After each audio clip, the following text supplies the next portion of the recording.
next two songs were co-top-lined by Sunshine, and I actually have interviewed Sunshine before. They also participating in co-writing ITZY's ITZY.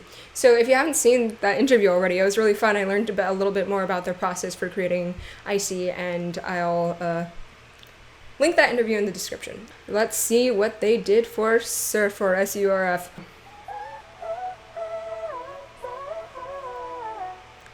That's nice. Ooh, high pass filter.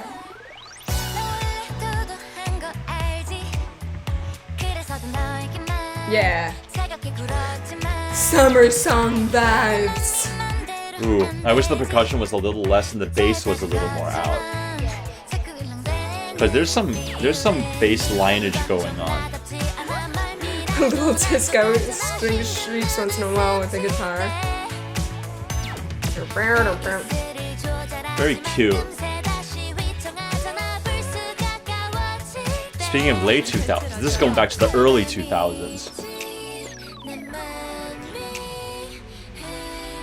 Oh, that's nice. Nice.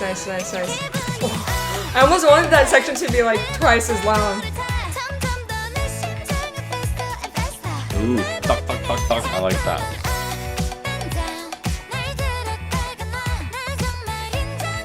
It's getting to that Carly Rae Jepsen emotion type of sound, especially side B. There's some emotion side B in here for sure. Even the melody, this repetition, it's very Carly Rae.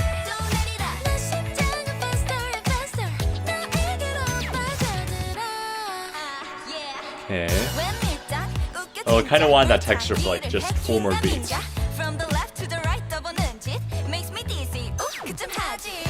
Yeah, we have this little transitions because this groove is so locked in 2 and 4 that when we transition, we have like a pew pew or like a little lift before we go back into the groove. Okay, look, the melody is good. I like the melody. Ooh, this is good. Ooh.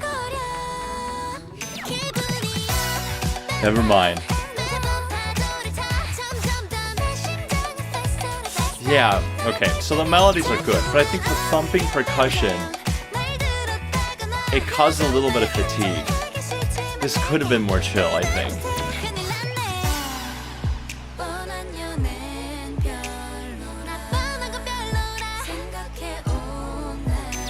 They can create such beautiful harmony. Yeah, so you got the boom, that big blast. Because of how loud everything else is, that big blast didn't have enough power. Even these vocals, it feels the same level. It doesn't create an atmosphere. It's got all the elements. All the individual elements are good, but it doesn't, it's missing that atmospheric part. Because everything else in the song is great.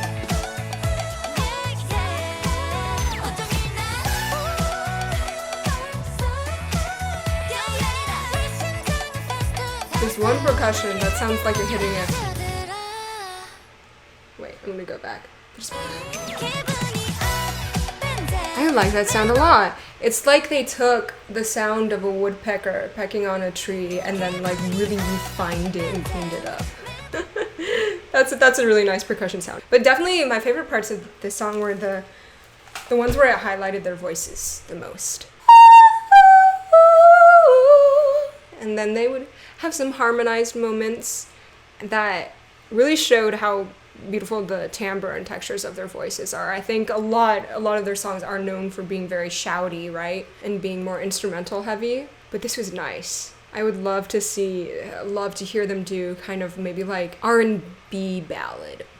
With all these songs, every time it ends, it gives me a desire to slouch instead of stand straighter up. It's like, ah, or like with the previous song, the bass going, a song that's like a 10 out of 10, you know, they make me want to just go, whoa, they make me want to go up my seat. But for some reason, there's usually like a downward something, like all the instruments thin out, and then you get one more voice that goes, or ah, and instead of being on the edge of my seat, I feel like I'm sort of caving in alongside that final voice. And again, so many good things. It's just those little production things that make me a little sad. So the last song is Be in Love, and I think this is going to be a chill one, but we'll see. 3, 2, 1, let's be in love.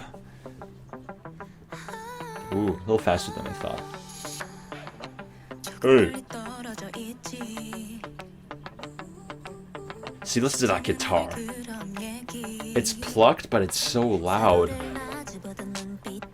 I've never heard this type of guitar this loud. I almost would have loved for no percussion to come in. Because the line is already, the guitar part is already so percussive.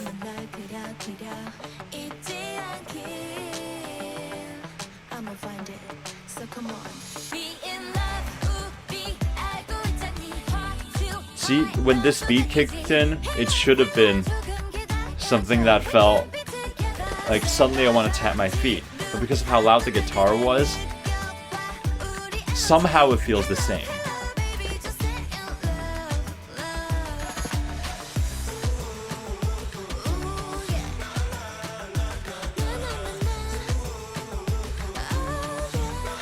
Hello, dudes! Hello, my dudes. Oh, that's beautiful. Lower thirds, I think. And the percussion lines are interesting. It like almost settles in a groove, but then it just subverts your expectation a bit. There's a lot of cool stuff in it. I like how this album started off with a lot of woo, do. A lot of energetic songs, and then we ended in chill. They're like, okay, here's a bunch of energy, but here's some stuff that you can just vibe out to.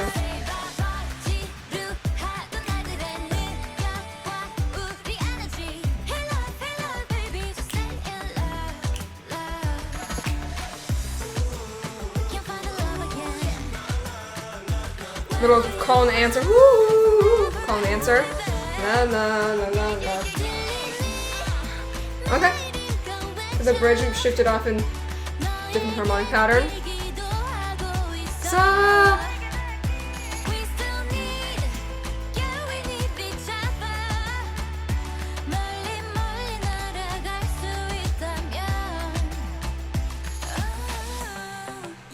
Yeah, bringing it back for one last go. Is it called muted strings when you just go get more rhythm than notes from the guitar? Yeah, I hear you.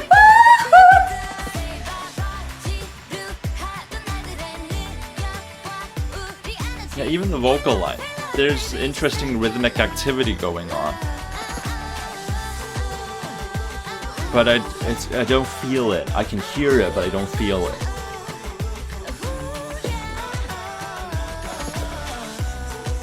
Okay, one last time.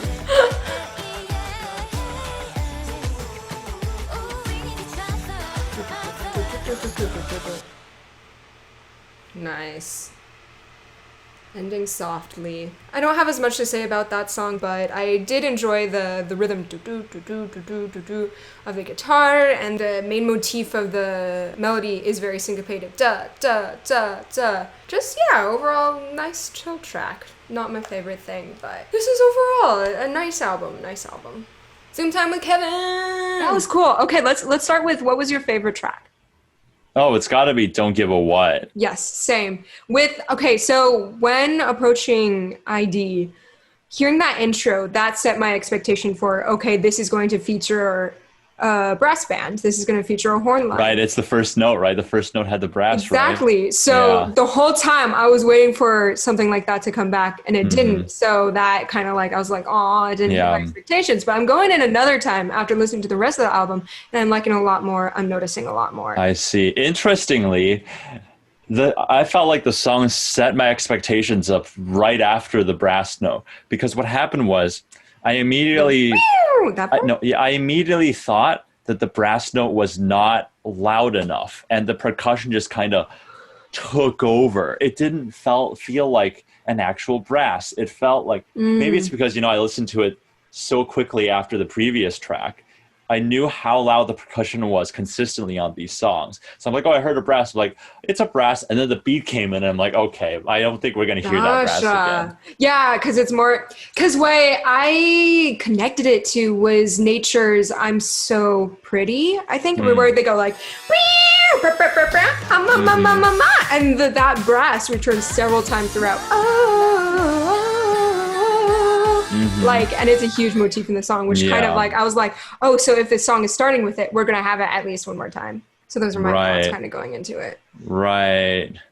I know you had expectations for ID, but again, all of these were neutral. But I think the only keeper for me would be Don't Give a What. What moments of that song did you like the best? Or Pretty what much about the it? entire thing. Yeah. I liked it. You know how in our Not Shy reaction, we were talking about how ITZY fuses a lot of these different worlds and different sections together. This definitely did that because you had this hard rock, pop punkish guitar, and then you had the really straight up thumping dance hall. Yeah, you know, late 2000s, early 2010s. And then pretty soon, not even by the end of the song, they come together. And it's kind of a revelation. You just don't expect these two things to work so well together. Now the production was very smart, and I just liked everything that was happening. Yeah. I held my attention too, because there was so everything was going really hard, and I think when the bridge finally let go some of the rhythms, it felt like what we needed to hear at that point. And then from then on, I was just waiting for that final drop, but they kept on delaying it. You know, there was a bit of there was that one line where the vocals riffed with the guitar, like, da, there was that. Cool. And then there was a bit more waiting and a bit more waiting. And then when it finally hit, I was ready for that last chorus, last refrain. Yeah. And we actually got like the guitar solo. Right, exactly. Because in several other songs that we've listened to recently, like they give us like little bits of guitar and like is it gonna solo? Is it gonna? And it doesn't. But this one was really satisfying because it gave us that whole riffing going on. Yeah, like I said in my reaction, I said I low key wanted this to be the title track, just a little bit, just a tiny bit. I said that I like it better than the title track. Yeah. I don't know, because I feel the title track plays it a tiny bit safe. Exactly. While this one does adventure, I think when I like an ITZY title track, it is for doing things that other groups don't dare to do or don't do. I do like their vibe overall of, you know, just giving confidence. I think when, you know, sometimes when you name a group, a certain thing comes to mind. Like for me, Stray Kids is energy, Day 6 is comfort, ITZY to me is confidence. And so these songs did provide that, but I like the song even more if it uses a thick bucket load of samples that we like haven't heard before, when it's really quirky, you know, like da da blah blah da da da da, you know, like that type of stuff. And so that's what I found with Don't Give a What and ID is there were times where they really played around with the voices, they really played with chromaticism and major minor modal mixture. Oh yeah, the chromaticism was pretty cool. There were a few tracks. I think the streak of 3 tracks starting with Don't Give a What, each one of them had chromaticism, and then it moved to like diatonic fifths and octave jumps. I'm like, so the first half of this album is super chromatic and the second half is hella diatonic. Well, sometimes there's both though. Sometimes you have a chromatic line going below and then they're all going on the top. Which one was that? It might have been the one after Don't Give a What, which I forgot the name of. Louder. I think it was Louder, but also ID had a little bit of that too, but those are all sections where the instrumentals were clearly in high gear and the vocals were kind of but I heard a lot of fifths. That's what I kept catching on to throughout this entire album. But yeah, while there's like one main standout track for us, I do think that overall it's nice to hear them sing such beautiful melodic lines. Right? Because we have such shouty things before. And I know a lot of people are saying, oh yeah, it's them exploring a new area. But for me, it just comes so naturally to them. It didn't even register to me that like, oh, this is a different style for them. It was just like, wow, this is beautiful. I want more of this. I actually really like the melodic line in Surf. Yeah, me too. Yeah. That's Kazi and Ellen for us. We love you. Yay, that's great. Yeah. However, though, I think with all of the tracks after Don't Give a What, the production felt a little too forward. Everything was fighting Oh, for that, mixing. fighting to be the top instrument, sort of. Like I think Mm. is Be in Love with the one with the plucky guitar. Yeah. Oh, that was the loudest plucky guitar I've ever heard in my life. And so even though there were a lot of interesting rhythms mixed stuff afterwards, and I Yeah. thought, yeah, there was, and the percussion was so interesting. There were like tambourines and little wood blocks and stuff, but But it all it just kind of felt, came at you like, yeah, and so those more subtle things felt like they were hiding. They were making their presence less known because of the overwhelmedness of the whole thing, and it makes the songs a little more fatiguing, a little, that makes a yeah. lot of It sense. makes the album a little more fatiguing as a whole experience as well. So for me, it's not that I was let down by it, but it was this feeling of like, I like a lot of these songs, but for example, the last two tracks, a lot of good things. It lacked a bit of that atmospheric quality for me.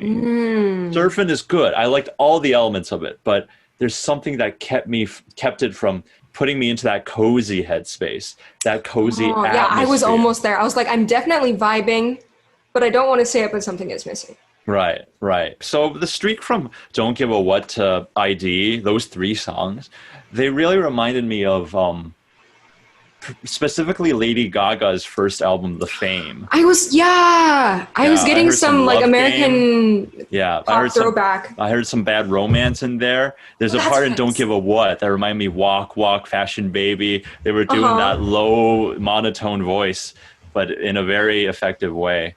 And yeah, I think the concept was really strong. Maybe not all the tracks were executed to their fullest, but the concept there was really nice. I like the cohesiveness there. Yeah, yeah. I think my what I would love about Itzy's tracks, even in their past B sides, there's always moments that I'm like, yes, this was done so well. Hmm. But just the one thing that I wish they did is if they have moments that were done so well, that they would continue to develop and continue to change and continue to add new layers in. Or maybe, like you mentioned, maybe it's the mixing, the fact that everything is coming in all at once, and so that the specific detailed things are kind of hidden, Yeah, and I'm unable to hear the like change that right, comes. right. But I really, really do love Itzy's strengths, and I think they do have a lot of strengths. I agree. Yay. I hope you guys enjoyed this first listen with us, and we're looking forward to Itzy's next comeback. And just Hmm. let us know what's your favorite song and why. All Yay! right. See you guys later. See ya. Bye bye.